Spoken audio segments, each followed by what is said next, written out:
See, y'all know, man. Michael Jordan made $100 million in his contract overall, a little over, just a little bit. It's a chance that Luka can be making $80 million in one season. It's a chance that Wemby can be our first player to be $100 million in a year. How pissed do y'all think that Michael Jordan is, and how petty do y'all think that he has a potential to be? Honestly, I think all the old heads are pissed when you really look at it. And the sad thing about it is with most of these older players that are quote unquote analysts, it kind of plays a role into how they report. I mean, we talked about it last week about the Rudy Gobert situation. Like, bruh is probably he's a decent center. I mean, not one of the superstars or anything, but yet he's, he got that $100 million contract from the Jazz. And of course, a lot of folks were salty about that. But yeah, but it has something to do with just how popular the game has grown on an international level. And then, of course, with these TV deals that they just wrapped up. And then, of course, next season is going to be the last season with them on the TNT before it's eventually shifted into NBC. And that's when all hell's going to break loose, because I think with everything going on with the NFL, which we also talked about with how you get all your games, I think that's going to be the same situation with the NBA too. Well, shoot, ain't nobody watching on there anyway. Should it? Ain't nobody. I had the league pass, bro. I do not want to watch no game from no guy top of the backboard. Speaking of games, why y'all league got the Super Bowl of the WNBA rookies at 11 o'clock in the morning?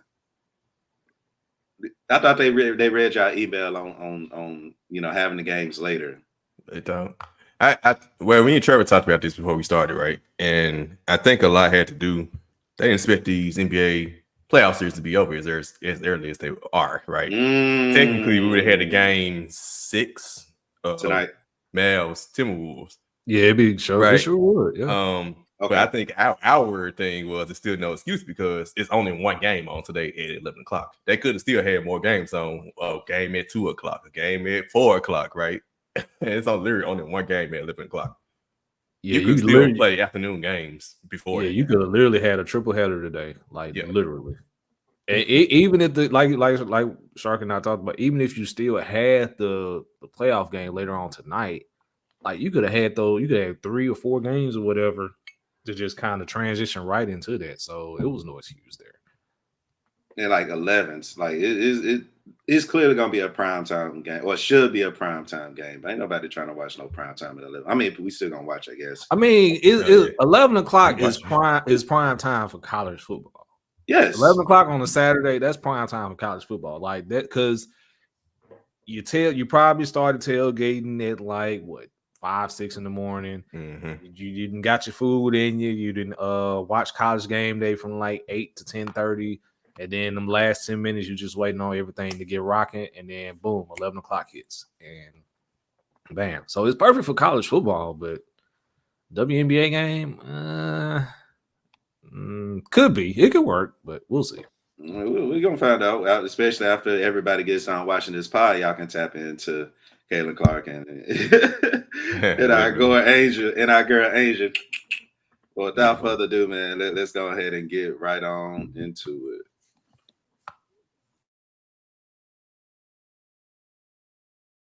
it. Welcome to Let's Be Real Sports Podcast, presented by Let's Be Real Media. Watch us live on YouTube and Twitter, and follow us on TikTok and Instagram at LBR_media.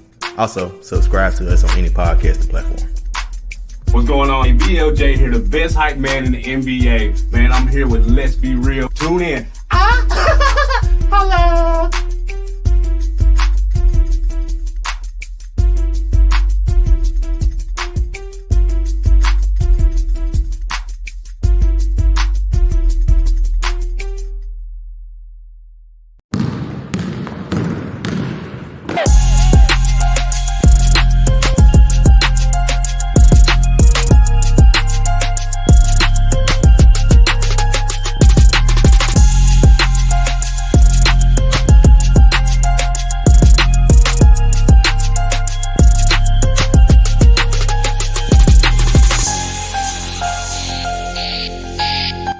Let's be real. Yeah, gang. Yeah. Gang. Welcome to another episode of Let's Be Real, man. I am your host, Ed Tev Shakir, with a few good fellas, great fellas on this beautiful Saturday morning. It was raining all last night, so it's good to see the sun come out. What's going on, fellas? What's going on, Trev? How you doing, my man? Man, I'm feeling good, man. All I got to say, man, was the script was scripting for this NBA Finals. And do we have to thank the Washington Wizards for this happening? I don't know, but we'll I mean, just think about it. If with the finals, Kyrie leaves Cleveland, goes to Boston, supposed to be the guy, doesn't work out, has a detour, winds up in Dallas, end up being a perfect fit for Luka. Kristaps leaves New York, was supposed to be the guy for Luka, didn't work out, had a detour in Washington when he was teammates with Daniel Gafford. Kristaps has a great season in Washington, ends up in Boston, ends up being the guy that they need. Daniel Gafford gets traded out of Washington, ends up in Dallas, ends up being the guy that they need. And now we got Boston and Dallas in the finals. So I see what you did there, brother. I see what you did. That's a nice little script. That's a nice little script, man. As long as Kyrie Irving don't step on the damn leprechaun until after the finals, we'll be good to go. What's going on, Shark? Hey, it's good. Well, he got to step on it at some point because they got to run up and down the court. So he's gonna step on it at some point. Yeah, but it's intentional stepping, man. It's I know. He's talking about he means stomp on it. That's what it is. Stomp on it. Yeah. Hey, Kyrie ain't got that pro no more, man. He left it. I ain't gonna say he left the walk stage. He done went through Ramadan, was hooping through Renette. He's good. He got the cut now. He's engaged. He's good. He said peace. Yep. He's at peace, and it's beautiful to see, man. And of course, we're gonna talk more about Kyrie and the rest of how the Timberwolves pissed me off and had me losing money from left and right. But of course, just a quick shout out to the rest of the pods, real quick. Of course, appreciate y'all rocking with us on YouTube. Make sure you subscribing on YouTube if you haven't already. Hit that subscribe, like and comment. Of course, man, we like to rock with y'all. We like to talk with y'all. So put us in the comments. Hit us up in the comments. Let us know what's up. Speaking of which, we're going to do that as well. Make sure y'all buy merch, man. My merch at lbrealmedia.com. I think there we go. Sharky, help me out. He got a whole little layout and everything for us now. So make sure y'all buy merch, man. It's what we're here for. You know what I'm saying? We also got the 3 the Hard Way podcast tomorrow not tomorrow, Monday. So of course I delve more into y'all back at it. Y'all back at it just like nothing happened. No holiday paid nothing. No holiday. Blame Savage, bro. Hey, she ranking that bell, man. They got it. It's a celebration. So we are episode afterward. Which one is it? Yeah. It's gonna be the episode after. Okay, because I think he does it after this episode or after this episode. Yeah. Yep. So salute to Sheedy, man. F Cancer, and he about to ring that bell, man. So it's a beautiful thing to see again. Make sure y'all rocking with us. He talking about some no days off. Man. Slavery. Slavery. Make sure y'all tap into Darren Jeans with the Jeans Report, man. Make sure y'all rock with him. LBR Gaming with Trevor. Of course, Ryan will probably be in a comment sooner than later. So salute to Ryan Harris with the Jump Ass Pod. And again, shout out to our sponsors at SeatGeek. Without further ado, let's hop into this episode, man. I definitely got a couple of flowers. Especially when it pertains to this pod and interviews. Me and Sharky was able to interview Joshua Nelson. If you're not familiar with him, you will be hearing his name, if not next year, the year after. He's going to be a big name to know in the esports industry, I should say. Me and Sharky was able to interview him. He's pretty much bringing Mario-style go-kart racing literally to life. Again, just imagine playing Mario Kart, but in an actual go-kart with a controller. We got that interview on our socials as well, so make sure y'all check that out. It's a really, really dope interview. And for all my nerds out there, y'all will love the content from there. Chuck, you got something to say? Especially love Mario. If you love Mario Kart, if you love go-kart, anything, like check it out. You'll be surprised. Yeah. Just to continue the flowers on to my guy, Joshua Nelson. That's my former high school teammate. And not just any teammate. Me and him were pretty close. Me and him went through a lot of things together. A lot of favoritism, politics going on, and me and him were kind of on the bad side of that. So we really, when you say blood, sweat, and tears cried together, we did all that together. So yeah, it was really special just see like, man, just see how he's come over with that idea and just seeing it take off and seeing like where he's at now. It's like, bro, I remember just following along in the background over the years, just seeing him developing and trying to promote it and going around talking to people. He's always been a talker. He always been a talker. So yeah, it was definitely my special episode. Like I said, glad we had him on. It's on YouTube. I would post it on X or Twix or Twitter, whatever I want to call it. Today on my page and LBR page showing this afternoon because ain't nothing else to watch. Y'all got what else y'all? Well, yeah, we got time today. we ain't got no basketball till Thursday, so yeah, we got some time. Sure, it sound like y'all was in ISS together for periods of time. Nah, just on the football field. On football, okay. Yeah, it was football. We had some stuff, man, with coaches and players playing, and No, we 14. It's 15 years later. I'm good. Yeah.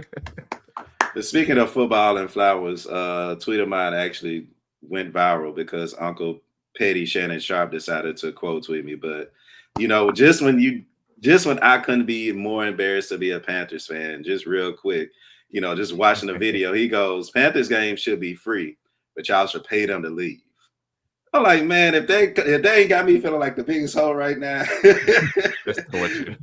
Come on, man, that is torture. Then he quote tweeted it and got the whole world laughing. 300,000 people watching and laughing at my piss poor Panthers performance. It's like, I know we're gonna do better, but to still have straight shots coming in, Uncle Shannon, man, it's that's tough.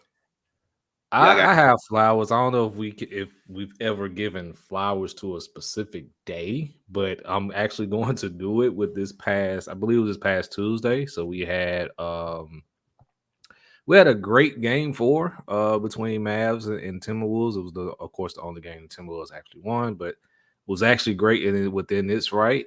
Continuing to let everyone know that wrestling is for the culture and it's for Black folks. We had Sexy Red make her appearance on WWE television, and just watching and then looking at the commentary on Twitter, like, yes, wrestling is for Black folks, and it was a lituation on Tuesday. So just kudos to this past Tuesday.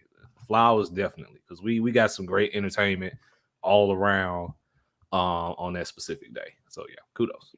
Booker T, that was 2 hours of Booker T sound like he was gonna have a heart attack. Like, bro, what is wrong? Yeah. Booker T reaction was hilarious. I'm like, bro, you about to be put on the couch, bro. The couch, my hospital bed, something. Yeah. All right, man. Let's get any more flowers, man. Of course, we like to start the pod off with good energy, but Booker T was definitely wilding. Yeah, he was 100%. No, but I was continue with our topics. We'll be talking about it coming up. Yeah. All right. So, I mean, without further ado, again, I had to lose money with these bastards. But, of course, the NBA playoffs, we know who will be in the NBA Finals. So this is that episode where you get to hear 3 gentlemen. One of them, again, pissed off at the fact that he had to witness not even just the Western Conference Finals, the whole – the conference finals overall. As a whole. The conference finals overall. Let's get right on to it, because ain't no way in hell that in the East, I literally see the Pacers give up 3 games. 3.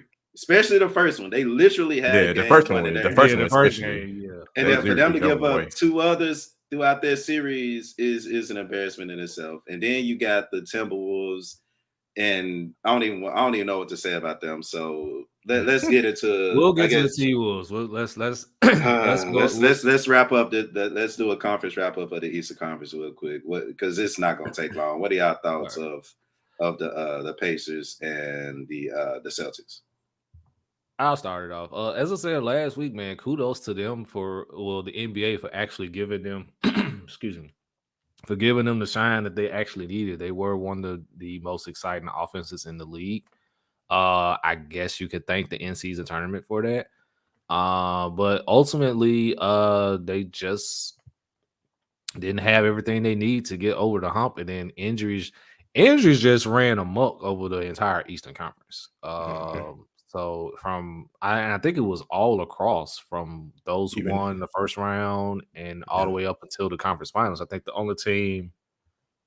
No, I was like, Yeah, everybody, every including team, every Celtics. team in the Every Eastern team. Conference Every team. suffered a major injury in some shape or form.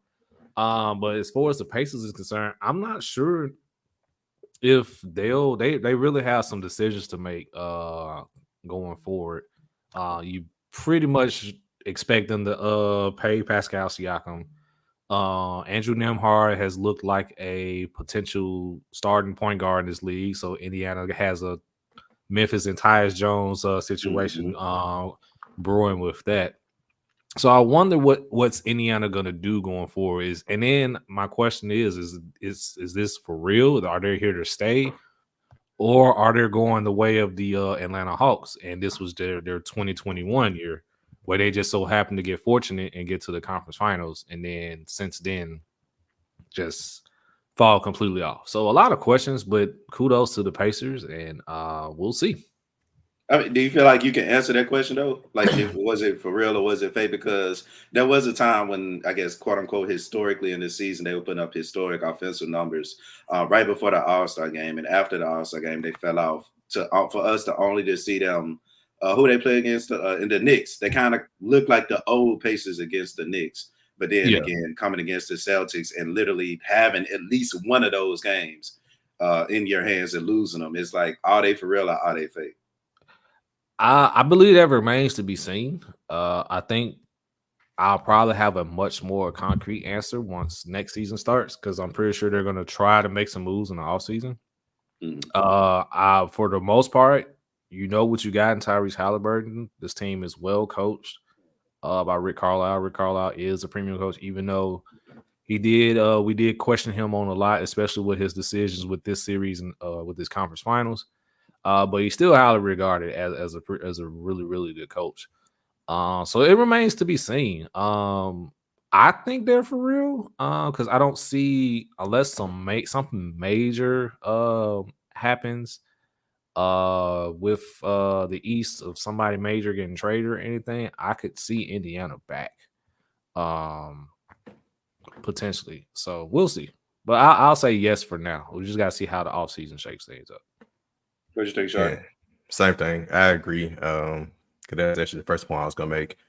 The difference between them and Atlanta, we all knew that was flukish. It just felt, we knew it. It was like, because Ben Simmons refused to shoot the ball, and they got there right. Trae Young had his moment against the Knicks in the first round, but it was like, I believe Halliburton is better than Trae Young, or he's a better team. Or I don't know. I just feel like he can win. He's a better win. You can build more around him than you can build more around Trae Young. I think he could be a one. Trae Young has to be like a secondary to somebody else as the star, right? Okay. Pascal has won. He's a champion, right? He's a great second star to have, right? And Rick Carlisle, he's one of the best coaches in NBA angle. I guess you kind of say NBA history. He's been one of the better coaches over his time of coaching the NBA. He's always been one of the higher upper coaches. It's kind of weird seeing his team not be good in defense because he's always kind of been stickler on defense. So I figured that they're probably going to get better on defense. It's probably going to take players that they're going to have to get around those two. Maybe finally trade Miles Turner.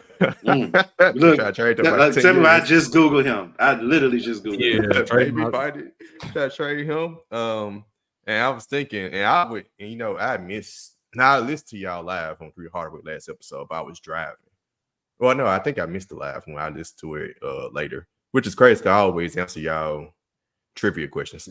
Like, neither one is Zarky. So yeah, I be knowing it's just like, him. When y'all did the 20 years ago, I was like, oh yeah, can't be out there. Oh, this person. I was like, I knew who won the awards. It was crazy.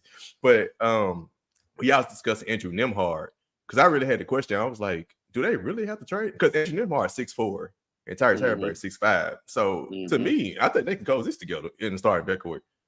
So what you think about that? Because y'all kind of sort of impression that he has to be the starting point guard somewhere else. And I was like, why can't both of them just start together? Because they both got good height on. Well, you got better than Mathurin coming back.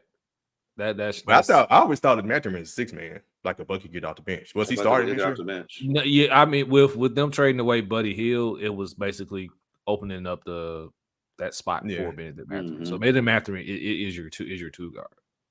I still can see them potentially doing it though, or Nembhard could be the backup combo guard like a Malcolm Brogdon. And and I think that's what essentially Indiana wants, but he's gonna want to get paid. I know it's the money, yeah. Yeah, he's gonna want to get paid. So that's why I say he could be a starter somewhere else, unless you're able to lock him down at a reasonable amount to be the backup point guard and possibly your 6-man. But again, that remains to be seen, man. But I think Indiana could pull it off. I think it's literally, Trevor, you hit it right on the head. It's like a job Trey Jones situation. Because on the court together, I actually like seeing them on the court together. They do different things. And Ja, can get more in an attack mode, which is what I would love to see from Halliburton, is for him to be in more in attack mode than to be passing, the first first quarter and a half. Really, he got a nice shot. He got a pretty good set shot. I think he won the 3-point competition one year, or was close to it, just cause.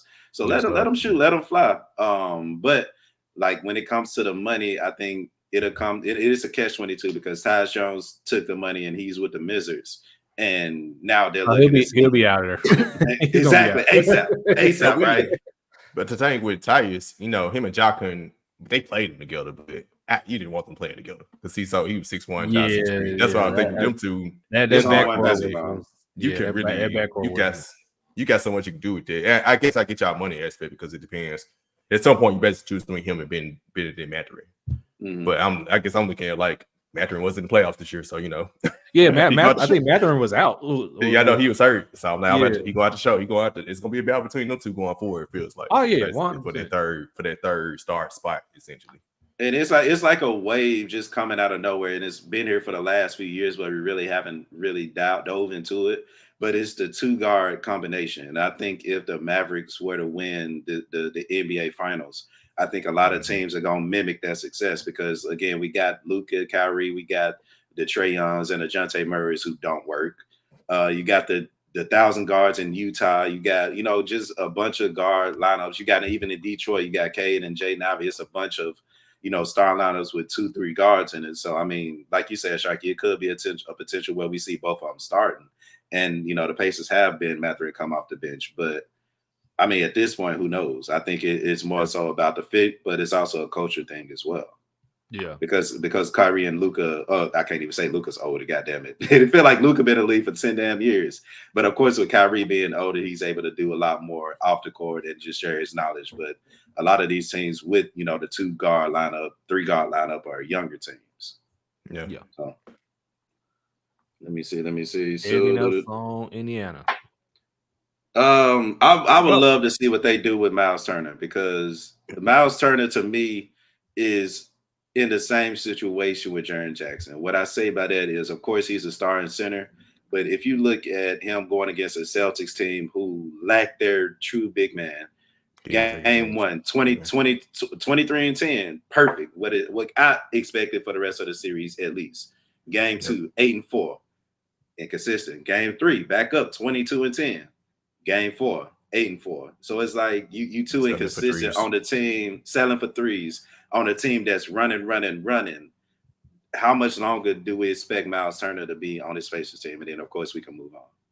Because I feel like, or at least at the 4, do they bring in an actual center? What? So, and this is a conversation me and Sane, and I've kind of been, me and him kind of been on the same trajectory with the Grizzlies on.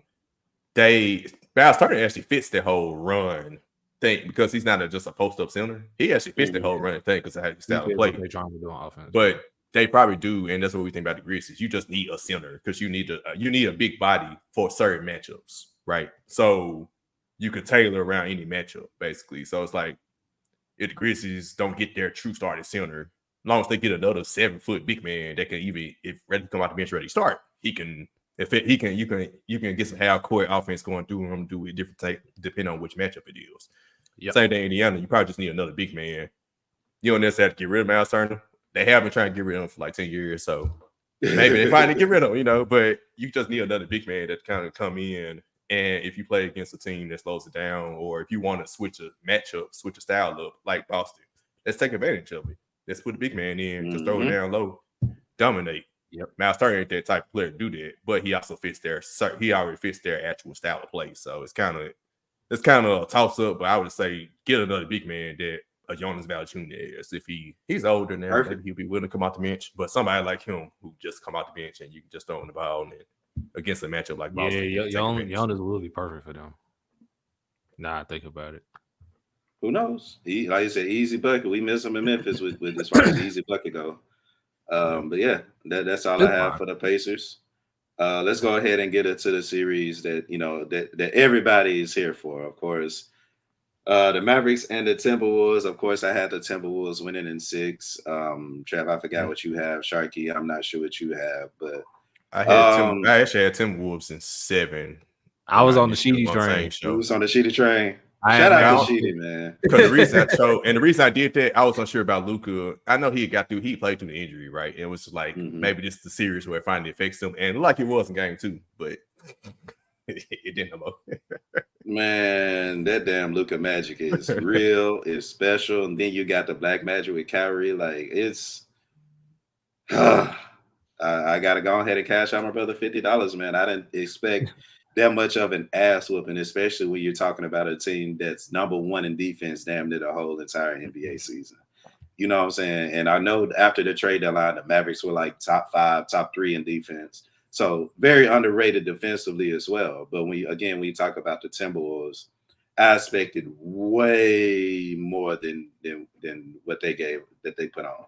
You know what I'm saying? Maybe Ant was literally exhausted. Like we've seen young players get exhausted, especially Jason Tatum when they went against the Warriors. We knew that he was done for. Like there was literally nothing he could do. But I mean, he still got out of respect because he bowed out. And I think we saw that against, with the Timberwolves. Like you did everything you could to take down Jokic and the Nuggets, which you did. And now you got to go against the firepower that is the Mavericks. So I definitely want to hear y'all opinion on why the Mavericks won. Did the Mavericks? Let's go to first take. Did the Mavericks win or did the Timberwolves lose? Hell yeah, let's go there. Hell yeah, the Mavericks won. The Mavericks won. Elaborate, Sharky. Kyrie and Luka were the 2 best players on the court. And your turn is coming. But this whole pecking order, when people try to jump you ahead of certain players, you ain't better than Luka right now. And Luka's made 5 straight first team All NBAs. There's levels to this. Damn. There's levels. Luka is better. He showed in that series. Like, I'm better right now. Anthony could get better than him. And even you can take it back further. Is SGA better than Anthony Edwards? Probably so at this point. But Anthony Edwards, we know he's on his way, and he's not far behind. He's probably nipping at the bud right there with them. But man, clutch time, and that's what it showed probably the tiredness. Luka, he's been to the conference finals before 2 years ago. Kyrie Irving has hit a game-winning shot in Game 7 of NBA Finals, right? They've been greatest of all time. Yep. Then let's go to Kyrie. That's the perfect sidekick, essentially. Like, okay, they took turns. So it was like, okay, Kyrie start the game, hooping one time, and Luka take over second half. Or the opposite. Luka start first half, and Kyrie take over second half. Like, when you have that, and put this way, and I see what you said about Karl-Anthony Towns. Karl-Anthony Towns, he's good, but he's not. It's levels to this. Luka and Kyrie are up here. Anthony Edwards is right there dipping the bud. Karl-Anthony Towns is more middle tier star. He's still a star, but he's not. It's levels. It's levels to start him. Emphasis on the mid, because he done pissed me off, man. Like Kyrie and Luka showed, because and thank you. I was kind of Cat showed something. Like I think it was game 4. He finally started driving to the hole more. It's like, bro, just do that because more consistently. Same thing with Jaren Jackson. Same thing with this other big man. Like we just like, bro, just do that more consistently. I understand they get tired doing it, right? But the sitting back settling for threes ain't it. And ultimately, that's just what it is. Also, I feel like after game 3 or after they stole game 4, I felt like in the recent game 5 was a blowout, in my opinion. I really felt like Minnesota was satisfied not to get swept. Their post-game comments, especially Anthony Edwards, his first thing came out, bro, I was just trying not to get swept. When he said that, I said, oh yeah, the series over. If Derek Lavin came back, he came back, and I was like, yeah, it's over. And plus, of course, I had to give that respect. Derrick Jones Jr. developed a jump shot. Derek Lively and Daniel Gafford dominate. Like, well, of course, you got Luke and Kyrie who made it easy for them, but still, you got to finish the plays. I don't think Derek Lively missed a shot. He didn't. I think he went 14. I think I think he was either game 3 or game 5. He went perfect from the field. Yeah, the whole series. If I'm not mistaken, yeah, he was. Yeah, I'll look up them numbers in a minute. Because they said it after the game. I remember it was like 16 or 16, I believe. Now he missed some free throws, but from the field goals, he didn't miss no shots. So, and man, Dan Gafford had a run during the regular season where he almost broke the record for most shots without missing. So yeah, them Josh Green showed up a little bit coming out the bench. Jaden Hardy, who I felt should have been a Grizzly, but it is what it is. Yeah. I'm gonna leave that. I'm gonna leave that right there. That's all I'm gonna say. He went 9 for 9, 9 for 9 the last couple games, 6 for 6 in game 4 and 3 for 3 in game 5. But the others, he did miss shots. He went 2 for 4 in game 3, 8 for 10 in game 2, and so he was perfect the last 2 games. Last 3 games. So 12 for 12. Last 2 or 9. Last 2. Okay. 9 for 9. Yep. Okay. All right. Well, yeah. For me, man, the Mavs won this series, and it wasn't even close for 2 reasons and 2 reasons only. One, when we did the preview last week, I said that it was going to be a problem for Minnesota to score because they needed another guy on the perimeter that can get their own shot. Mm-hmm. And when you're relying on Mike Conley to get it, no disrespect to Mike, he actually had a pretty good playoff run. We were relying on him, Jaden McDaniels, Nickeil Alexander-Walker to kind of generate shots from the perimeter. In game 5, Kyle Anderson was shooting threes, and I was like, oh, yeah, it is definitely over. When you're relying on those guys, and then Cat is not being as dominant as you would expect him to be, I already knew from the jump that the Mavs were going to win this series. And I called it in 6, but I wouldn't, as I said, I wouldn't be surprised if it would have went less than 6, which it eventually did. And number 2, which is, of course, the title of this episode, I think y'all learned from the Phoenix Suns. You would think you would learn from the Phoenix Suns not to post videos of y'all working out post game. A video came out of the Timberwolves working out after they won game 4. And you saw what happened to the Suns in 2022 with Luka Doncic pretty much destroying y'all by 40. Literally the same thing that happened. Like, I knew a blowout was going to happen in game 5, and I was getting ready to bet on the T-Wolves until I saw the video. When I saw the video, I was like, Dallas is winning this. And then not only that, the fan that was heckling Luka during game 5, which started the whole thing. So from that point, I was like, oh yeah, it's a wrap for Minnesota. But I think at this point, Minnesota is only going to go as far as their tolerance for Cat, because 10 years he's been in the league well over 10 years now, and I think we've probably seen the best that Cat is going to be. I don't see there's another level that he can go to.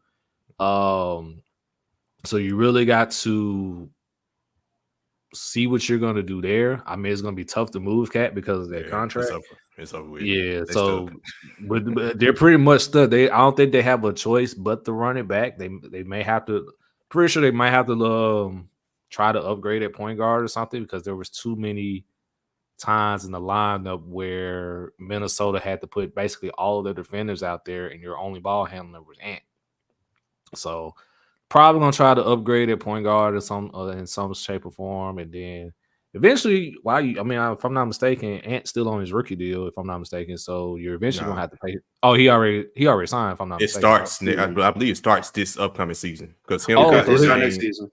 Desmond Bane, and Tyrese Halliburton last year. Oh, okay. So yeah. So their new contract starts next season, and then I think Lonzo Ball with that too. Yeah, I mean, then you got Gobert's deal. Yeah, and LaMelo Ball. Then you got Cat's deal still there. He's making $40 million next season, and then Gobert's deal is still on the. And I think they extended Mike Conley too. I think everybody's extended. Nas Reed extended, Mike Conley extended, and I know Nas Reed is extended. I know he signed his extension. I believe they extended Mike Conley during the season. Okay, I don't know about JD McDaniels. So essentially, Minnesota gonna be running the They back, run back. and I don't think it's gonna. I think it's gonna turn out the same for them. Let me see. So, James McDaniels is extended. oh yeah, so they're running it back, and they're gonna have 5 the years, same. 130. Shoot. I think that they run it back. And after this season, we'll know for sure whether or not they're gonna keep Cat or not. Because what I saw from this series was Anthony Edwards exhausting himself. You know what I'm saying? We literally seen what I was watching kind of reminded me of just not the physicality of it, but just the simple fact of fatigue and exhaustion of when Jordan's earlier years against the Pistons. And I think he's gonna come back. I won't even say this season because he do gotta go through Team USA. So I don't think he'll be able to mentally lock in the way Jordan was after that. But I think being a year away from literally being in a championship could be literally right there for the Timberwolves. When you talk about, Karl Anthony Towns, who I've unfortunately called the best big man shooter of all time. Do I still hold by that? It's hard for me to after you going 25%. In Dirk's house. In Dirk's house. In Dirk's big man shooter. The real best big man shooter ever. I mean, I don't consider Dirk a big man. That's why I don't put Dirk in that one. But a lot of people do, and I understand why. And it's a nice debate to have. But again, 25% from who should be a second option offensively is embarrassing. Like the only time you went, had 80% shooting, good shooting was Game 5, and that's because y'all won. Y'all didn't want to get swept. Cool. But then again, 2 for 9, 1 for 5, 0 for 8, 1 for 6 in Game 5. Like it's embarrassing, dog. 1,500 shots a day though. He probably tied arm, man. Cap. Shit, the way this series is going, it was like half of them shots was liquor shots. Troll come on, bro. Troll or not. 1,500 shots a day. We all know. Shit, you got liquor shots, you got jump shots, you got COVID shots because your boy Gobert over there still wilding. So I mean, it's possible 1,500 shots, but nah, he ain't getting no. I mean, let's see, shots, especially in the playoffs, bro. Nah, I mean, it's possible because that's a day. A day, I mean, it's fine. I mean, because I'm pretty sure you're shooting well over 100 at least. So that's I give him 100. It's 300. It's 300 a spot. Basically, with as much as he jacking up threes, that's 300 a spot. I give 1,500 a week. I would say a week, but I mean, is that's it possibly done? Day. Yes. I'm saying it could be done, but a day, that's a bit of a stretch. Folks just be saying shit just so we can say shit about them saying shit.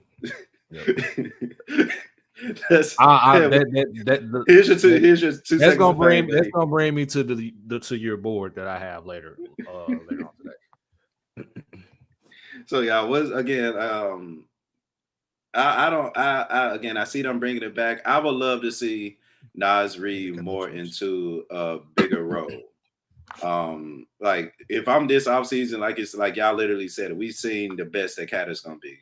We've seen, the most he can do. Is there any coach that can maximize his potential out here? Maybe. But on this team, especially what I saw from Game 5, it's one of them situations where Ant-Man gonna come in as he should dominate next season. Like people are upset because he didn't, he wasn't in MVP talks. He shouldn't have been. If you want me to be completely honest with you, y'all know me. I'm a huge Ant-Man fan. But when you talk about his numbers, was it 25 a game, 5 rebounds, 6 assists, something like that? It's cool, but that's not what I want from an MVP. When I got Shea averaging 30, when I got Luka averaging 30, when I got Joker averaging, a 30-point triple-double, it's like it's hard for me to put that into that conversation. However, next season, hopefully he demands the ball more. He will have the ball more. Hopefully he can get into that 28, 29, maybe 30 points a game. And I think if he does that, it'll make the Timberwolves that much better, in my opinion, because that's less shots for Cat. But also, if Cat's not on this team, which, I've been advocating to trade Cat for a minute now, I think that role opens up for Naz Reid to take a lot more shots. Because if I'm a dog like Anthony Edwards, Sharky, you know who with me before, we both dogs. I don't need nobody that's messing up our rhythm. I need somebody that I know that's going to go to war for me. You don't need I no need cats. Well, I literally don't need no cats. Like we need dogs around us. So it's crazy that Karl Anthony Towns is, cat in this situation. But he effed it up, bro. You effed it up for a situation where Ant-Man could have been, a 22-year-old champion, and we going into the Olympics praising him, with the NBA. But now we got to go with Luka and the Mavericks and the Celtics, who I can't wait to talk about. At least Jason Tatum in the Olympics. So if he win, you got true. somebody. You still got somebody on the team. That's true. Hey, Cat's contract out. That's what I'm saying. We'll get to it. We'll get to it when we get to it. But who's trading? Give me them numbers right. I need the numbers right now, bro. Give me. All right, going to next season. God. All right, next season. I would say that's manageable with today's standards. Over 49 million. It goes up to 53 after that. Goes up to 57 after that. Then he has a player option for 61 in the fourth year. Now, Cat getting $60 million to perform like that. No, I said with his production, the money's not matching. They paying some money because Rudy Gobert is like next year he's 43 and 46 after that. Yeah, they gonna probably try to move Cat and probably fail. Ain't nobody finna answer the phone unless you giving up something else valuable to make somebody take on their contract. They running the back next season. If they got to do anything, they're going to give up Nas Reed, and his contract is very manageable. Matter of fact, he'll start. So that's how you balance it out. You got a cat and a dog together. You got CatDog. That's the only way this shit. I mean, that's how it's going to be now because a lot of these teams trying to move all these bad contracts.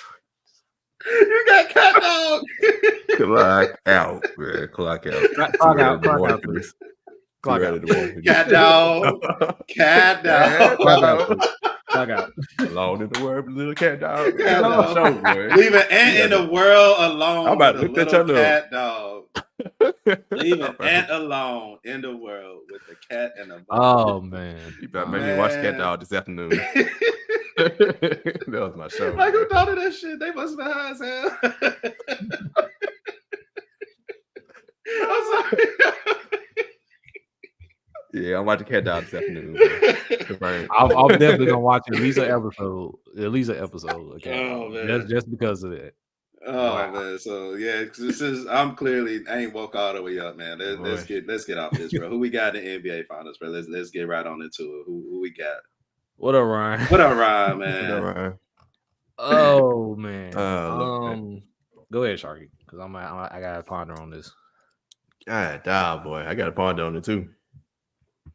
All right, I picked the Mavs all the way up to West Conference Finals, and then I picked them losing 7, so it went like, and it surprised me that they won. The Celtics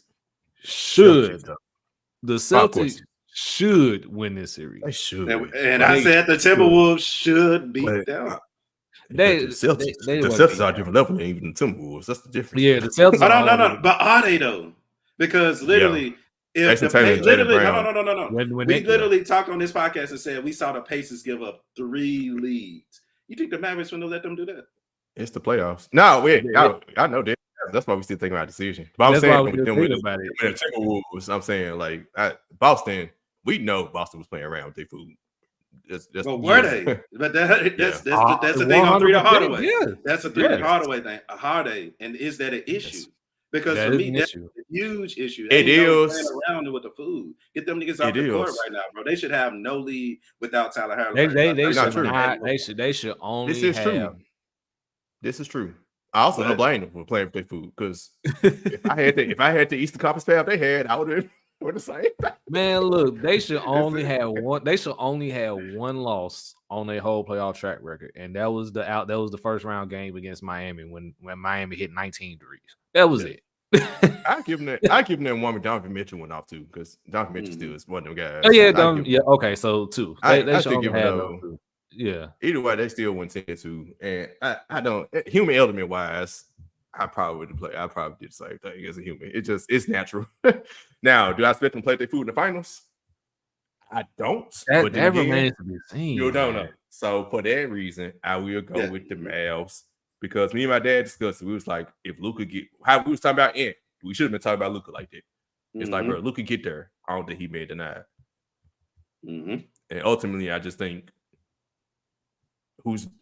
I trust Luka more than I trust Jason Tatum. Although Jason Tatum didn't been in the finals before and they tasted the defeat, I seen Kyrie in the finals before, killing Golden State.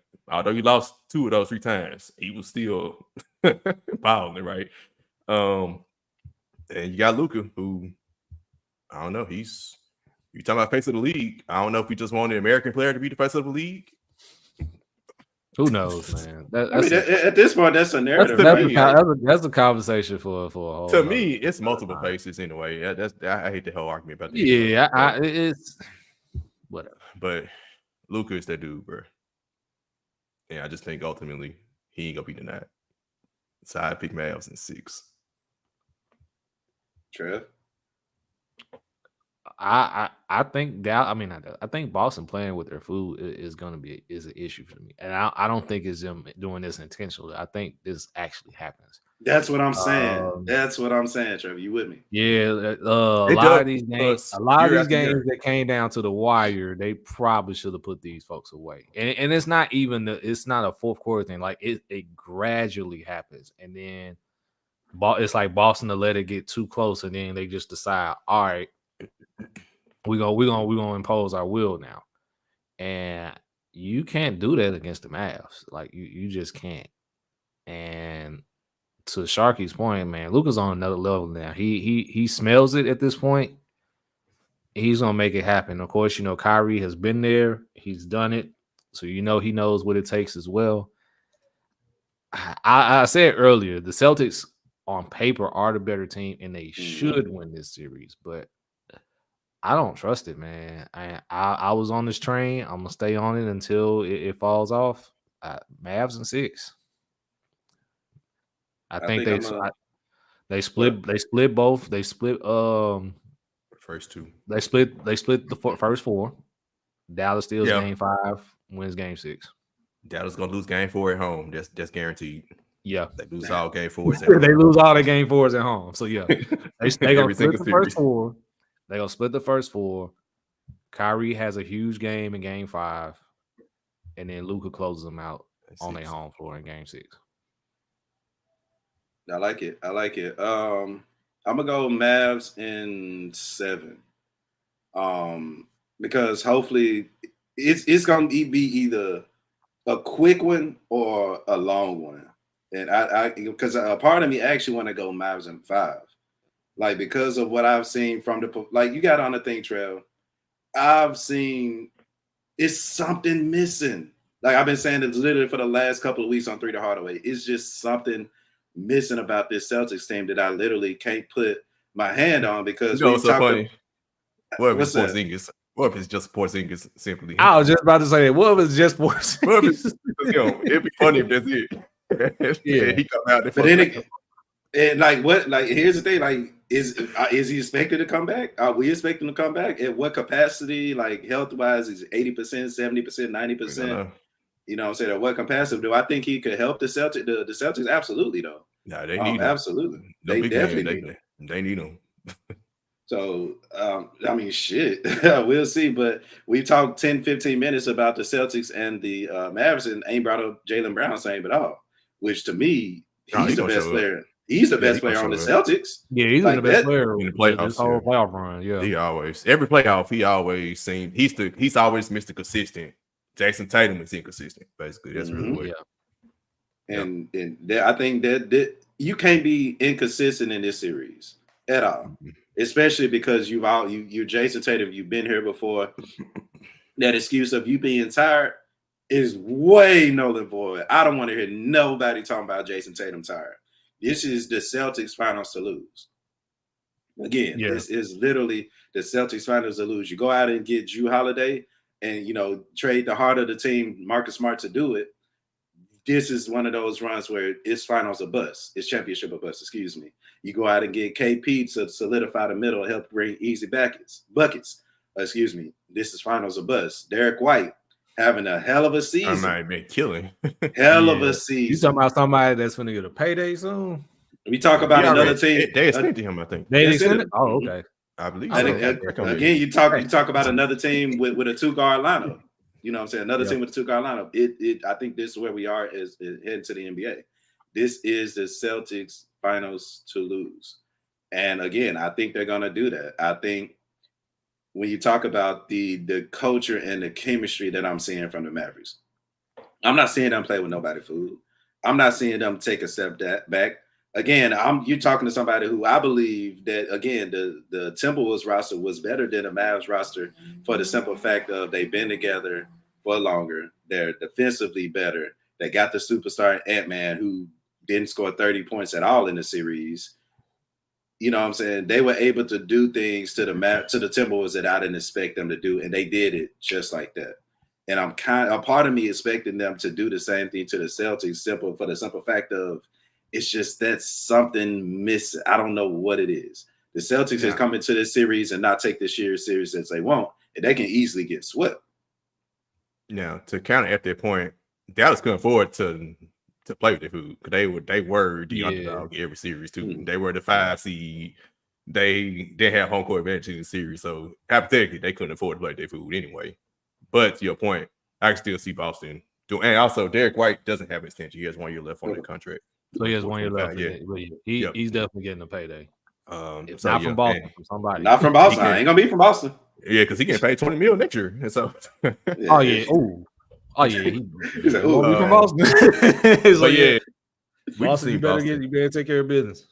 This has been just not this year. This has been a recurring problem year after year for Boston, right? And I'm also having extending them some grace because it seems like it's like this year is their time to win for real. Because I think, all right, I expect them to beat Golden State. Last year was disappointing. They shouldn't have lost to Miami, but I'm glad they did, of course, in my case. But I didn't expect them to beat Denver. If they got there, I expect them to beat Denver. This year, y'all are favorite. This is the year for y'all to do it. If y'all decide to play with y'all food this year, I don't know if y'all – I ain't going to say I don't know if y'all meant to win it because Jason Tatum's still just 25 and Jaylen Brown's 27. You still got years. But it's gonna get harder and harder because Eastern Conference, it's weak now. But like we just said, Milwaukee was hurt this year. Now, I don't trust Doc Rivers, but still, they were hurt, right? Mm-hmm. Jimmy Butler, I don't know what's going to happen. These trade rumors if he really going to stay in Miami. But Miami, if he stayed there, Miami ain't going nowhere. If he goes somewhere else, if he go to Philadelphia, guess what? There's another team that's there. I think he's going back to Philly. Yeah, if that happens, there you go. I think he's going back to Philly. So the East Conference ain't going nowhere. Orlando is coming. Mm-hmm. Indiana ain't going nowhere. Like, it's gonna get tougher and tougher. The Pistons gonna make the playoffs next season. No. I'm kidding. We some years away, man. We just got rid of. I'm still hurt. He was trash at his job, so let them work on putting a roster together first, and then we can. Then some of them fans talking about trading Jalen Duren. I'm like, bro, chill out. I hate breaking Memphis, but I mean, if you want to, I mean, hey, I'll take him in Memphis. But go ahead. And I ain't mean to discredit Knicks out of this. The Knicks ain't going nowhere. Knicks they ain't stay going healthy. Nowhere. Mm-hmm. Oh no, they stay healthy. And guess what? Like these conferences get tough. So y'all better get it this year while y'all can. But same for Dallas too. This might be the year for y'all to get it because Ja Morant coming back next year. Minnesota ain't going nowhere. OKC getting better, right? So the Clippers gonna bring they probably gonna run it back. Like it ain't. This league ain't getting it easier. So this might be for both teams. It's like take advantage now because you might not be back. It's been a different champion for the last 5 years, I believe. So we got parity. We wanted parity. We got it. And we got a great thing. But honestly, if you're Boston at this point, like if you don't get it done, I don't see a scenario where you run it back with Tatum and Brown. I know we've been talking about this for years now, and I think at some point you probably gonna have to explore moving one of those. I think even last season, I think they were talking about possibly moving Jaylen Brown before he got his extension. But I don't see a scenario where you run it back with those two if Boston doesn't come away with the title. I think Brian asks a good question. It's just a question of how long could they run it back with them. Does KP start if he come back? Do we Mazzulla automatically start Porzingis if he come back? It depends on how healthy he is. Really, I think if he's fully ready to go, you start him. If he's somewhat hindered, keep what you got started and bring him out the bench. Cool. Who wins the MVP?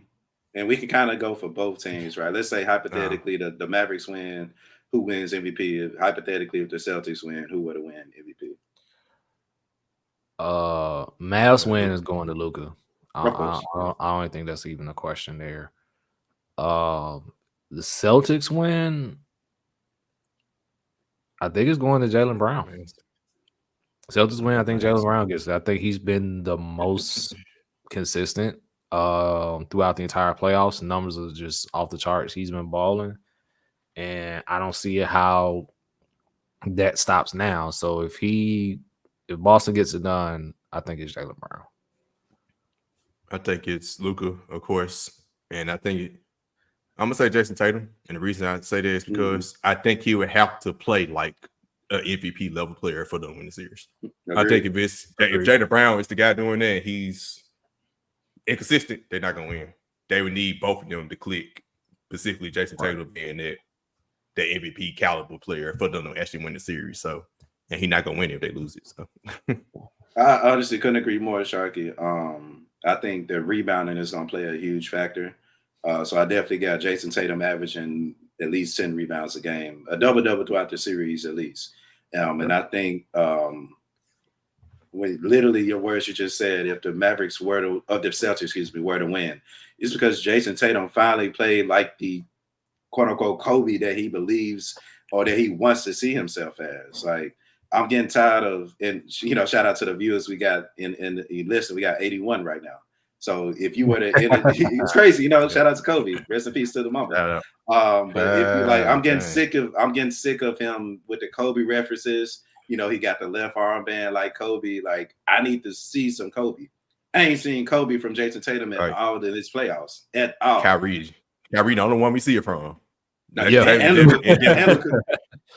And Luka for sure, but like you got like, come on, man. I need to see that hunger. I need to see that about you, bro. Like that had us calling you an MVP favorite. Because again, you talked to somebody who for the last 2-3 years, is it Jaylen Brown or Jason Tatum? I done chose Jaylen Brown every time. And for him to actually come and win the conference finals MVP over you, I ain't gonna say you should feel some kind of way because you're teammates and you want him to succeed, but you're supposed to be the best player on this team. You know what I'm saying? You're supposed to be the highest paid player on this team. You're supposed to be the Kobe of the team. Shouldn't nobody else be winning no finals MVP? Even if Shaq was winning the finals MVPs, you should feel some kind of way about it if you're supposed to be that dog, that killer that you're trying to emulate. That's all I want to see from Jason Tatum. Give me 30-10 a couple of games, a few games actually, because he's gonna need them. But we'll go from there. But I'm expecting Jason Tatum to win finals MVP if they would have win. But Mavericks, Luka, of course, Luka. As long as the Celtics are healthy, that's been the biggest thing. Like the Celtics have had, quote unquote cakewalk because we talked about it on this pod is the injuries. I want to see everybody. I don't want to see nobody healthy. That hurt too, but I don't want to see anybody miss games. Outside of KP, like the Celtics, you better get here without KP. Let's see what you are. KP. I'm knocking on wood. I want both teams fully healthy. Former players. KP against Dallas. I need KP out there. I need Kyrie out there. I need everybody fully healthy, ready to roll. Yes, I'm praying. They end well with their previous team. Well, what Kevin Hart say?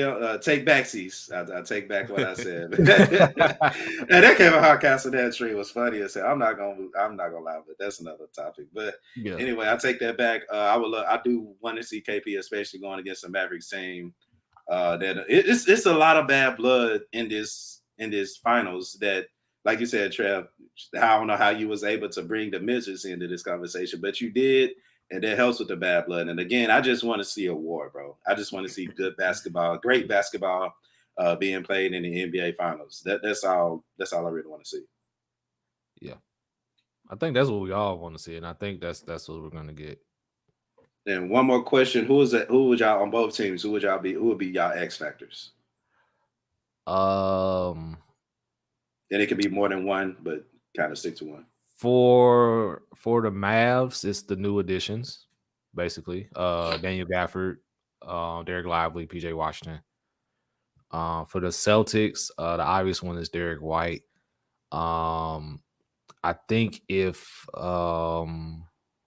someone else from Boston, I'm trying to think. If their shooters can get going, and when Boston gets it going from 3, they're typically really, really tough to beat. So if Derek White gets it going, or Hauser gets it going, and a couple of other their shooters, if they're able to hit their shots at a real decent clip, it could be scary for Dallas. But for Dallas, for sure, it's the new additions. I think I'll even throw Josh Green in there as well. If he could give some quality minutes for them as well, I think it'll bode well. For Dallas, I'm gonna go with the people who would be guarding Jason Tatum and Jaylen Brown, and that would be PJ Washington and Derrick Jones Jr. Mm-hmm. They are my X factors. If they ain't gonna shut them down, of course, and now one of them lockdown defenders. Derrick Jones is a pretty good defender. PJ Washington, but if they can just stay in front of them and just contest, they're gonna make it. Because they're gonna be the ones to charge the guard them too. So yeah. And on the opposite end, the 2 guards, just to get Derek White and Drew Holiday. Drew Holiday is probably even more the key X factor of the whole series because first 2 rounds, he completely chilled. The Eastern Conference Finals, when they needed him, he showed up. So, and he's the champion. So, from Boston aspect, they have kind of like Kyrie for Dallas. Drew Holiday is there for Boston. He's the champion. He's the one who's been there, actually won it. The rest of them has been there, but lost it. So, he's the one who's going to have to, he's the X factor as in, like, he's the one who has to bring it out together to show them, hey, this is how you win the championship. All right. It's funny because when the Celtics lost Robert Williams, I believe last year, I felt like it was going to be a time where they were going to miss his energy. And I strongly believe that they're going to miss his energy in this series, just going up and down. I say that to say that my X factor for the Mavericks will be Derek Lively, for the simple fact that the Celtics, again, don't have that energy, even if it's coming off the bench, coming off the big. So my X factor, of course, my X factor would be Derek Lively. My X factor on the Celtics would be Drew Holiday. This is why y'all made that move. This is why I don't want to say you broke up the culture of the team, but you took their heart away when you traded Marcus Smart. And this is not just me on the outside. This is literal from Celtics fans around the world saying Marcus Smart was the living heart on defense and in some cases offense. So you traded him to bring in Drew Holiday, who's a champion, who's been there before. This is your time to show why they got you. You're going to either have to ain't no stopping Kyrie and Luka, but you're going to have to contain them in some kind of way because that was a game 5. They both put up 36. Ain't no way in hell that Luka and Kyrie should be putting up 30 points in any of these games in this finals. If they do, it's a problem for the Celtics. So Drew Holiday, this is why they brought you in. You need to help defensively on one of these guards, and the better your chances of, I ain't gonna say, like I said, not locking down, but containing one of these guards, the better your chances of actually winning this NBA Finals. And also, to go back to mine, I put more emphasis on Drew Holiday for the Celtics. I want to put more emphasis on PJ Washington for Dallas. Mm-hmm. So I remember OKC series, he was true the X factor of that series. He Kyrie struggled. He's the reason they won that series. Absolutely. But it was at the end of that series, I think game 6, and the whole Minnesota series. He struggled, but he always made a big shot or a key play in the fourth quarter. Like each time, each game he struggled, he still hit like a key 3-pointer or got fouled and hit 3 free throws against OKC. The whole Minnesota series, he was off. But then when it was time, they needed him. He made a shot. So offensively, I feel like PJ Washington as well. No matter what happens, it's like he kind of in key moments he shows up, and they would still need that from him. I love it. All right answers. Y'all got anything else as it pertains to the incoming NBA Finals? Nah, just hopefully let's have a good one. I was hoping I could have went to a game. $1,000 tickets though. Yeah, just get in the building. I could pull up Dallas. Mark, you was gonna get banged. Shout out to the new owner. Real serious question, and it kind of go into how we ended our episodes. I got somewhat of a yearboard, but it's not really. I just want to ask y'all a serious question. Did y'all watch Stephen A's apology to Kyrie Irving? No, I haven't watched anything Stephen A related in like me neither. If I see anything, it's from Twitter on the timeline. It's literally. I haven't seen. Yeah, I haven't seen no Twitter. Yeah. So, of course, just definitely give flowers and what else to Kyrie, man, having to go through a year and a half of hell. through the media to make it to the NBA Finals against your former team, who people say you quit on.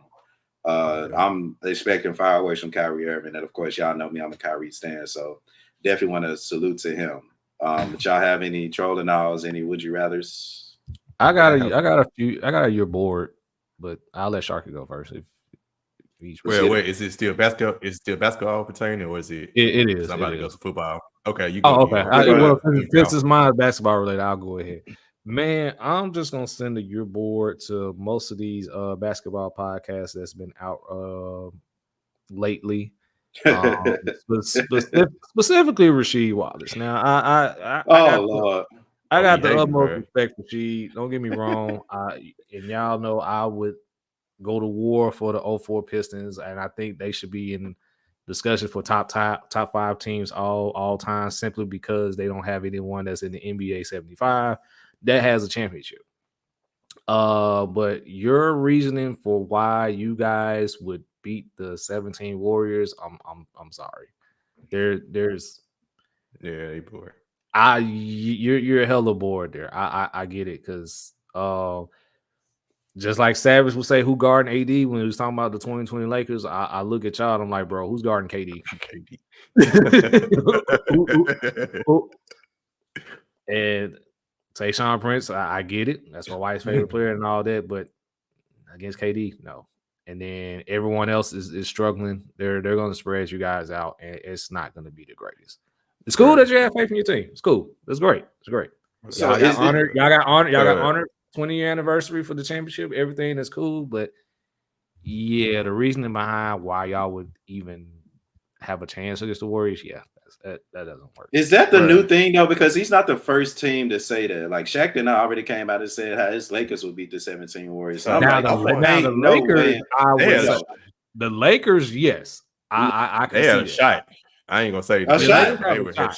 The Lakers had a shot because they only lost one playoff game, so they had a shot. They did what the Warriors did. Actually, they did the same thing. The Lakers have a shot, but the 04 Pistons, not so much. I think so. Insane has been alluded to this. For whatever reason, and we talked about. I actually wanted to mention that earlier at the very beginning. We was talking about the older guys being mad about the pay. Does it feel like that? That's why they hate on this newer generation. I honestly think that's what it is. Mm-hmm. And I think it's the only sport that does that. Like former football players don't do that to parents. You don't see them talking about parents like that. And I'm telling you, that is why that's why Rudy Gobert is hated amongst his peers, because he plays a role that probably back in the day would probably be maybe Ben Wallace, the Dikembe Mutombo, hell, even Kendrick Perkins. And he's making $100 million. So, of course, if I'm an older player and I know my skill set was much better, I'm going to feel some type of way about that. And it's not that. It's like they were more physical for less, per se. And if I'm an old head, I'm saying, we used to do this, and this, and we still got paid this. Meanwhile, y'all clip a toenail and y'all getting paid $100 million and y'all sitting out. I think that's where a lot of hate comes from too. That's why we can move forward as a society, because you're supposed to pave the way. Like you paved the way for and this generation is paving the way for this generation. Like, but instead y'all want to. Of course, the rule changes kind of, play this part in it too. The one in 2005, which you couldn't hand check, which benefited a lot of those folks, and then now with the free reign of movement to where you couldn't like actually guard somebody or face guard somebody like you was on the field or something like that, and actually be physical with them. So you actually had to let them, move around or whatever to try to get open. But it's like to Sharky's point, that's why we're not gonna move forward. Yeah, you walk so you can run football the same way. All these rule changes because people get their heads not taught. CTE. It's just it goes along with the path there. This the only sport where that's the case. Because like football, I don't see older football players hating on the newer players because of the rule changes. Right? It's just I don't know what it is with the NBA. But look, go back to the you go to. I was saying if I'm Jordan again, bringing it back, I made $100 million in my entire NBA career. Hey, a few years from now, niggas gonna be making $100 million in a year. Hey, he got the J, so he making that with the Jordan J's good. now. I'm pretty sure. Jordan good. Jordan good out of here about him. Jordan good. Others might be. Y'all know how rich folks be about their money. You know what I'm saying? They don't want to spend shit, but They don't want to spend it, but they want more. So it is what it is. Exactly. That's why they feeling some kind of way. Back to your board though, the Pistons won a playoff game, 72-67 against the Pacers. What they doing against the Warriors next? 72-67. It's Tayshaun Prince had to block Reggie Miller's shot. Yeah, the rim. I remember the game. Again, his reasoning behind it was just crazy. He was like, Steph doesn't play any defense. I'm like, well, Chauncey Billups doesn't play any defense either. So Steph about to eat. I'm like, who's guarding KD? Because y'all don't have anybody on that roster that can guard KD. Tayshaun Prince is cool, but KD is 7 foot and he's just gonna shoot right over him. But then you're saying Draymond is too small, but Draymond is like Dennis Rodman 2.0, and then put playmaking ability with Dennis Rodman. That's Draymond Green. So and then they're gonna spread y'all out. So their Wallace is gonna be running for his life trying to protect the rim, and he may end up in foul trouble. So, and who's scoring? They won the game scoring 72 points. They got to score. Yeah, and then I said that's the only way I can see it. You literally would have to slow the game completely down, and you're not doing that against Golden State. And that Pistons team cold. I remember Rip Hamilton.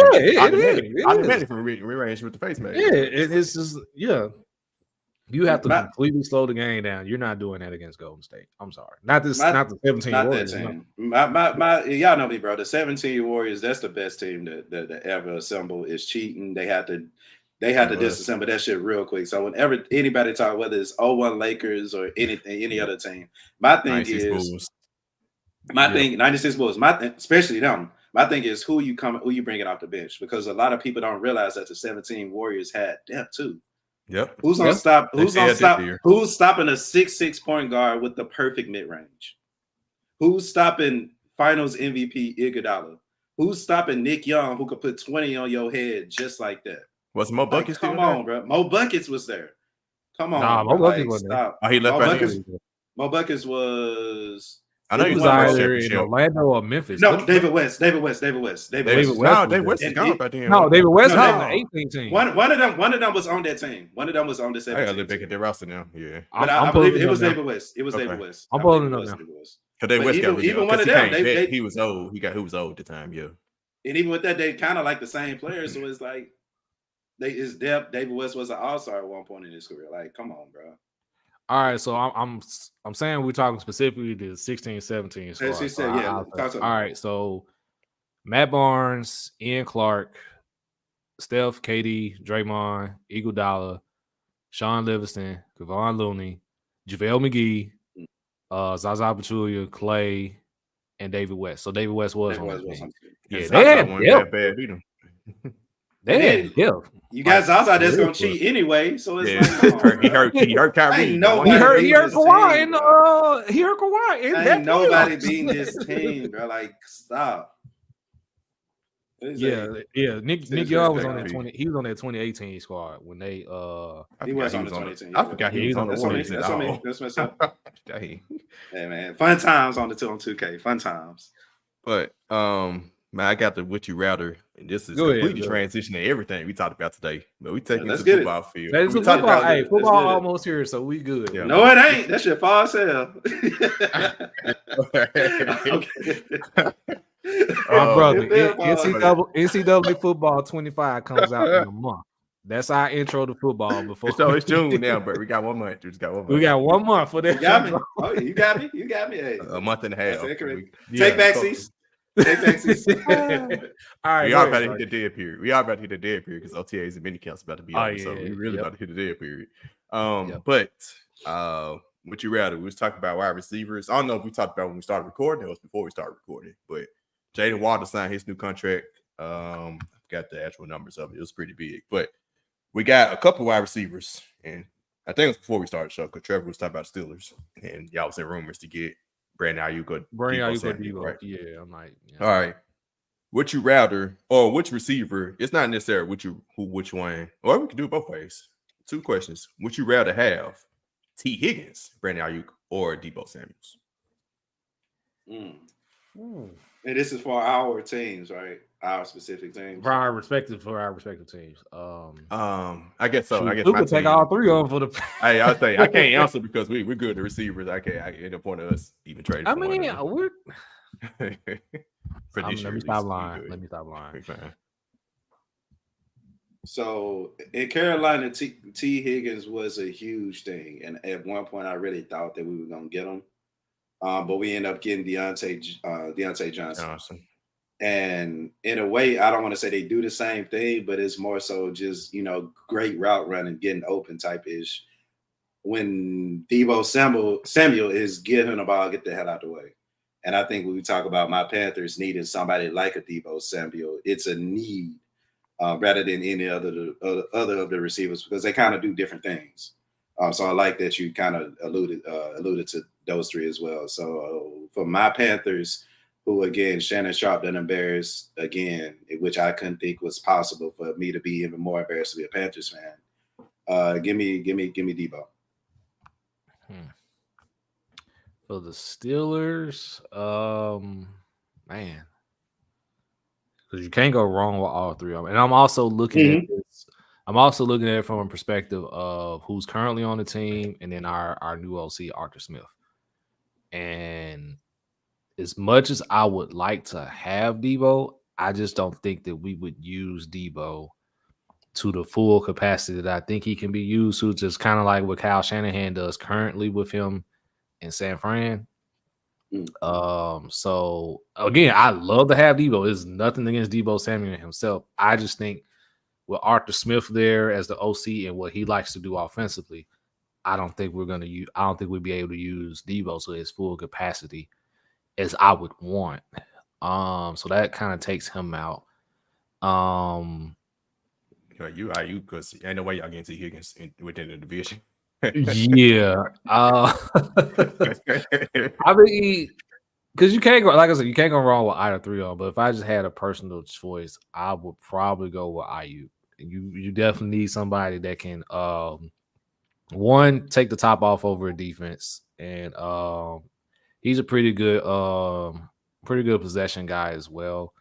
And I think you don't really just necessarily have to make Aiyuk your number one, especially because with George Pickens there, if George Pickens is your original plan to be your go-to number one guy, then you can still roll with that and then still have Aiyuk there. It's kind of like that big time secondary guy. He would be wide receiver too, but he could actually play like a one per se, with opposed to Samuel, who would definitely be wide receiver one, and then Tee Higgins.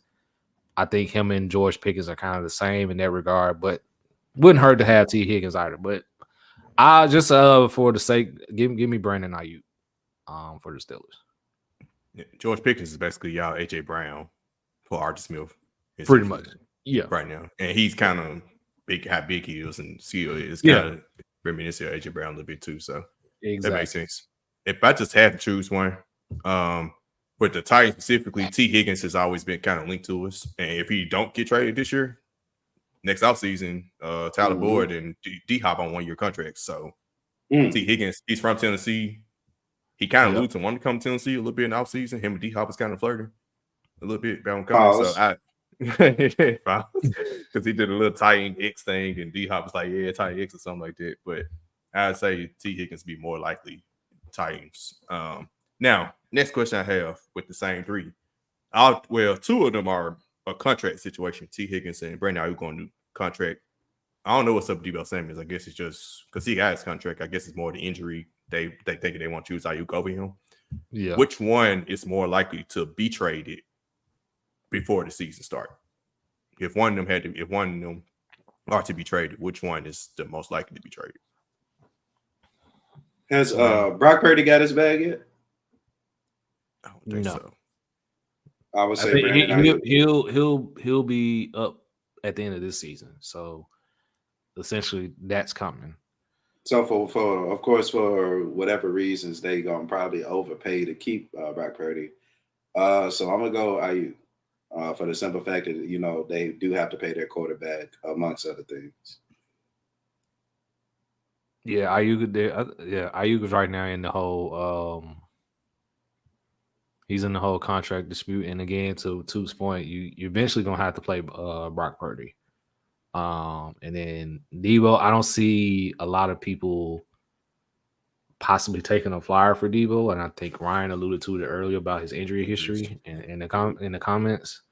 So yeah, I'll take Aiyuk, and he's been linked to being traded to the Steelers pretty much all off season. So he's been the one. So give me Aiyuk for the one most likely to be traded.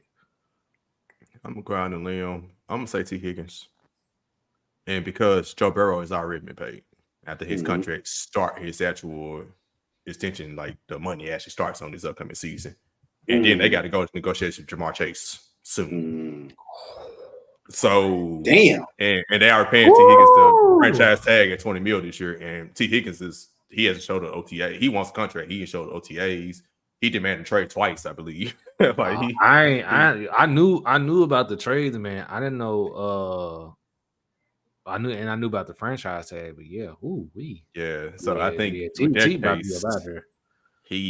they gonna be put in a situation where he might not even show up, and I think Aiyuk I don't think Aiyuk has gotten to that point because he's still under what has more years left on his contract. He's not franchise tagged.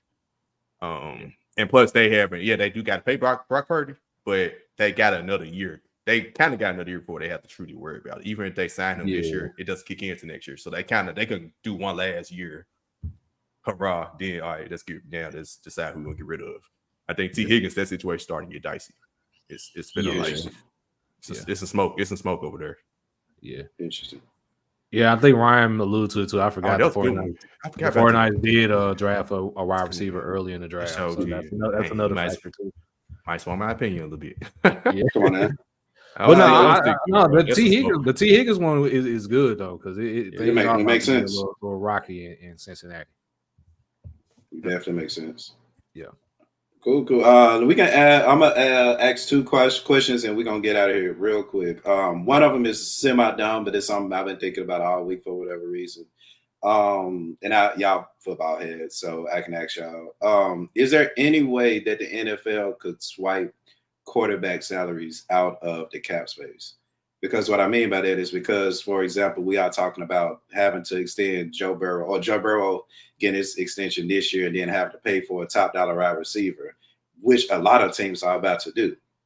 So, like I said, maybe a dumb question. Forgive me if it is. But at the same time, y'all know me, I'm not much of a football head. But is there any way for teams or the NFL to eliminate having to use the quarterback money as cap space? I don't know how the salary cap work, I guess, with that regard, in the sense like how would. Yeah. I like the idea. I just don't know. Okay, because I didn't even know if it was a good idea or not. Like, I don't know if it's something that's fit. Yeah, I like the idea. It makes sense. Yeah, it makes a lot of sense. I just quarterback takes up like half the cap. Exactly. So I'm like, just for a quarterback, what every team needs is the most important job. You only gonna have 1 to 2 of them. Like, come on, man. It makes sense in my head, which is why I asked. Because I think what it comes down to at that point is if they could do that, the owners. I guess the owners have to front all the money anyway. That's why I don't know exactly how it works. But the owners will have to because if you take out the cap, they ain't no telling what these quarterbacks gonna be asking for. What they're gonna be asking for because you ain't capped on what. Right, and then you also got the franchise tag too, and I think that's kind of one of the reasons why that's in place. I think if they kind of worked on that a tad bit more, then maybe because the tag is only set to whatever the highest play person at your position is making, so that's what the tag is. But it's a good idea in theory. It's a good idea in theory because if that happens, if I'm paying Mahomes.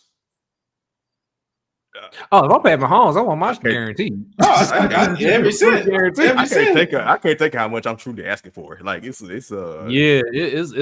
beyond blank check. You can it's blank organization. It's a blank check. It's like it's not even write whatever number you're comfortable with. It's just like, bro, whatever number you write on there, we just gonna pay. Like I'm looking at the owner's net worth. I'm like, all right, I want 10% of that. Like Okay, Mahomes, that's what I'm saying. Yeah. So And that's probably why it's part of the cap room space. Yeah, in Charlie. you took that center care. That's what's gonna be doing some stuff. Bro. Yeah. Interesting. I'm happy I asked that then. I guess we went to now. Question number 2, and of course we can get out real quick. I hate Skylar ain't on here because I can use another Steelers opinion, but Antonio Brown is going down as one of the biggest trolls on Twix history, and I fucking love it. But people don't know, to me, that he was the best wide receiver to wear a Steelers uniform. So Trevor, for sure, I wanted to ask you and then try to get your opinion. Where do you rank Antonio Brown in the ranks of wide receivers for the Steelers? As far as all time with the Steelers? All time, yeah. Because again, this is just to me, like the quote unquote kids won't know, but to me, he's the best wide receiver I've ever seen in the Steelers uniform. Of course, I can be wrong, but he didn't help me win so many fantasy leagues. I can't deny it. You know what I'm saying? Me too. So I know. I can't deny it. I lean on Trevor because beyond 2000, I ain't gonna act like I know the Steelers history. I don't even know the Titans history. Like, it'd be I know a little. I know ever. a tad bit of Steelers history from my dad, so that starts there. I mean, you would have to. He's definitely Antonio Brown is definitely up there, top 3. And I don't think he's 3. And that's just in my generation. From the point I was here, like you ask someone older than me, they'll probably mention Lynn Swann, who's definitely I've heard him. Yeah. Definitely in that conversation for the best all time. But he's definitely up there. If you ask someone like me or someone younger, they'll probably say Antonio Brown. You ask a diehard Steelers fan that's slightly older than me, they'll probably say Hines Ward. And then you ask somebody older than that person, they'll probably say Lynn Swann. But if I definitely rank them, I will go Hines Ward 1, Antonio Brown 2, but it's only just slightly. If I could do a 1A, 1B, that's what will be those 2, and then Lynn Swann will be there as well in that 3rd spot. So no, you're not wrong. I think he's definitely one of the best, if not the best, wide receiver to wear a Steelers uniform. See, I want to. Hines Ward was solid, but it's like my Antonio Brown.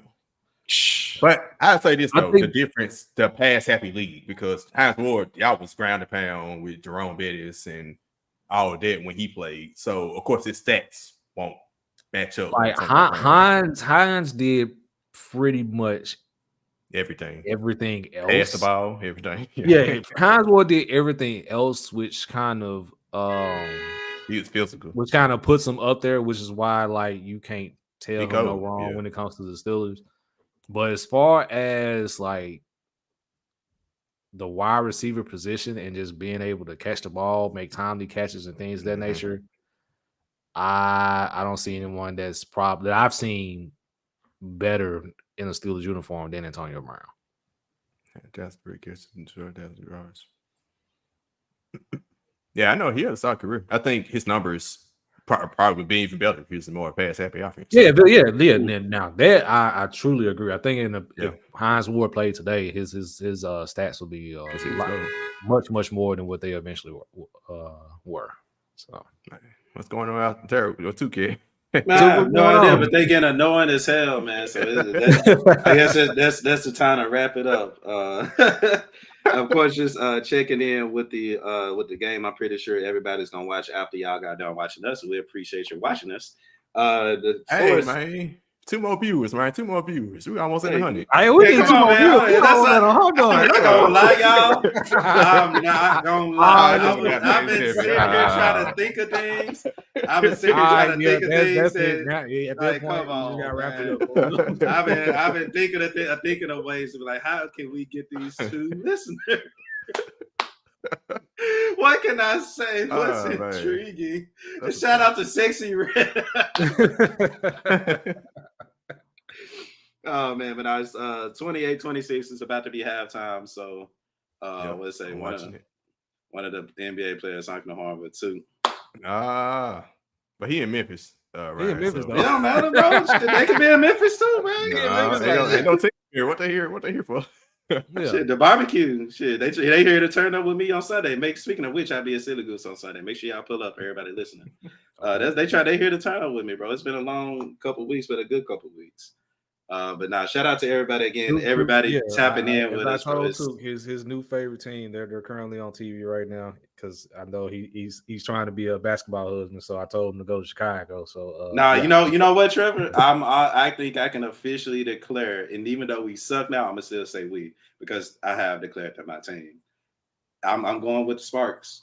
I was just about to say they got a team. That whole team. Going with the Sparks, bro. That's a solid team with good looking women. I grew up. I can rock with that. I grew up a Lisa Leslie fan. I can rock with that. I like the fact that they underground, like they losing right now, but they getting their ish together. I'm a fan too. So I'm gonna go. We ain't forgot Washington. We ain't forgot. Gone. I need y'all help with this. Like I said, we'll pay for the brunch and the ticket. Just fly us out. I need y'all help with this because I was trying to find the original video that we talked about there. I could not.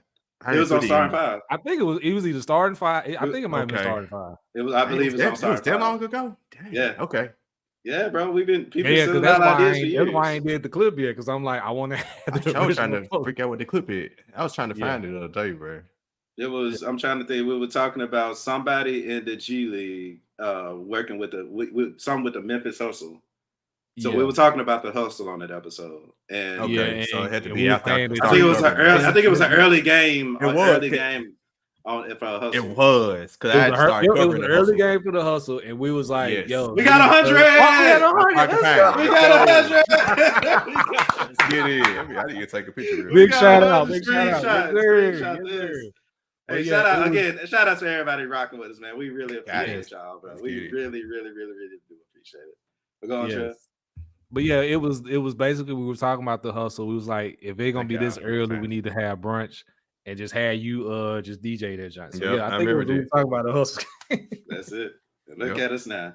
Yeah, Washington just let us know, man. I've been to DC once. I wouldn't mind going back. So hey, just let us know. Hey, they probably won the game either. They haven't. No, they still flies out. Maybe we can bring some goodwill. You know, Scott usually brings karma. He goes up to arenas. So hey, it's karma, bro. You can't be stealing people ideas and not paying them for it. That's what it is.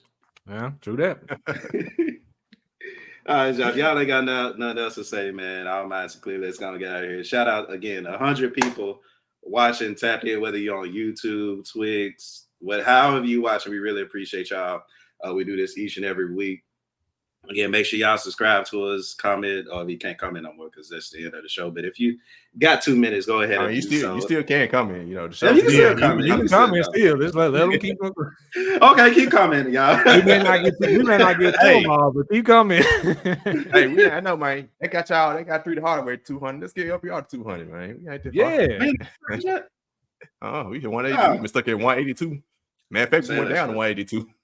Say let's get LBR to 200. Bad. We getting it. We hitting the dead period for sports. I think once we get back to football, that's when they're going. Oh yeah. Boy, the ideas. Hey, I'm telling y'all, tap in with us for football season. We do something special.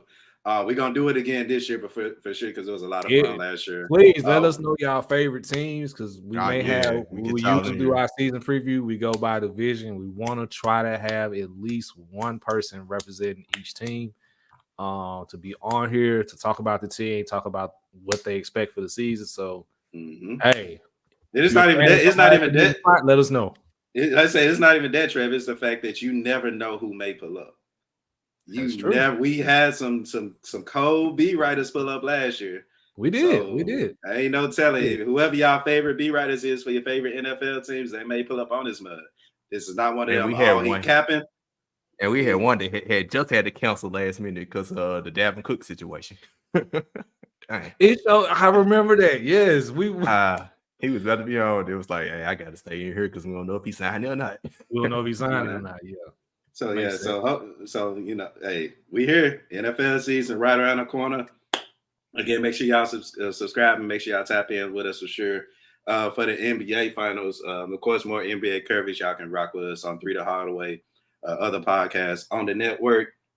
We got the Jeans report. Jeans talk about some of everything. Y'all, yeah. Shout out to Jeans, man. Ryan Harris in the comments. Salute to Ryan. Keep doing what you're doing for the game with the jump. Great football coverage, by the way. Great football coverage. Good job. Yes. Good job. Again, football season's right around the corner. Make sure y'all tapping in with us, man. We got a lot going on with football season. And of course, if you need merch, hit us up. lbrealmedia.com is where you can find the merch. We be gaming with Trev as well. So LBR game. We got it all. Anything you need, any kind of content, we got it for you. And of course, shout out to our sponsors at SeatGeek. Again, shout out to our sponsors at SeatGeek. I am Tev Shakir. And again, if you're in Memphis, y'all pull up on your boy tomorrow. Tomorrow Sunday. God damn it. Yeah, tomorrow Sunday. Yeah, tomorrow Sunday. At Silly Goose. Doors are open at 6. Man, y'all pull up. Come kick it with your guy, man. Again, appreciate y'all for rocking with us, Trev. Yep, this your boy Trev. I'm at the Art of Trevor on Twitter. Well, actually on Twix. You know, of is a preposition. Don't capitalize it. You know, all that stuff. Got some stuff coming soon with Let's Be Real Gaming. The lost tape, as I will call it, which is Tuke and I running wreck and getting lost files. Yeah, the lost files. It's not technically lost. It's still on my PlayStation. I just gotta get it on a hard drive so I can put it out for y'all to see how Tuke and I rock on 2K. So be on the lookout. And of course, we got Sharky, man. Sharky out here doing this thing in the city of Memphis, man. The captain. The cap, what's up? Cap, appreciate you, man. Right, no doubt. Of course, like I said, I'll be on a little bit more when I can fit in and out. Definitely filled in today. So yeah, the _P Shark, DAONE_P Shark. Y'all know where to find me. Can't wait till next season. Can't wait till the Grizzlies season start. Jump in the bit to cover a playoff game next year potentially. I can't. Yeah, I can't wait. All right, real quick before we get out of here, Ryan asked a real good question. Oh yeah, I was just gonna ask you. Yeah. Oh, 100%. I'm gonna give it a couple weeks. I might do an episode because I'm thinking with y'all because I heard it's cross-platform now where you can. It is cross-play, so you can get on whatever. I'll be on there with y'all. It really don't matter. So I'm getting that PS5. Yeah, we might have to do an episode just on that. Just talking shit. We low key will because July when that stuff coming out, that's the dead period. Yeah, that's the deadest of dead period. Yeah, y'all plan on playing it like as soon as it come out or like waiting? I'm probably gonna pre-order it when I had the opportunity to, and then I'll probably play it prior to the next episode, just kind of get a feel of it. I ain't gonna be like everybody else and just try to wait till it immediately drops at midnight. I don't do that. I never. I'm a grown up now. I got other priorities. What? I'm probably gonna buy it on the system, and that's what I'm saying. No, I was saying I'm gonna have it on my system already, and it's gonna download. So, but I probably won't actually play it until whatever week it drops, and we record that Saturday. Probably gonna play it that Wednesday and just get a feel for it. But it looks good though. Looks good. Cool. We answer your question there, and of course, make sure y'all check out our latest episode again. I'll make sure I get my guy's name right, Joshua Nelson. If y'all like go-karts, if you had thoughts of what if Mario go-kart was real, I'm telling y'all, it's coming into fruition. I'm telling y'all, we're making it happen. We interviewed the gentleman a couple of days ago. The interview is live on our podcast network as well. So please, again, make sure y'all tap in with that. If y'all ain't got nothing else, let's get on out of here, man. Appreciate y'all for rocking with us. We will see y'all next weekend. Y'all stay safe out here and enjoy yourselves. We're going to get out of here. Peace. Blessings.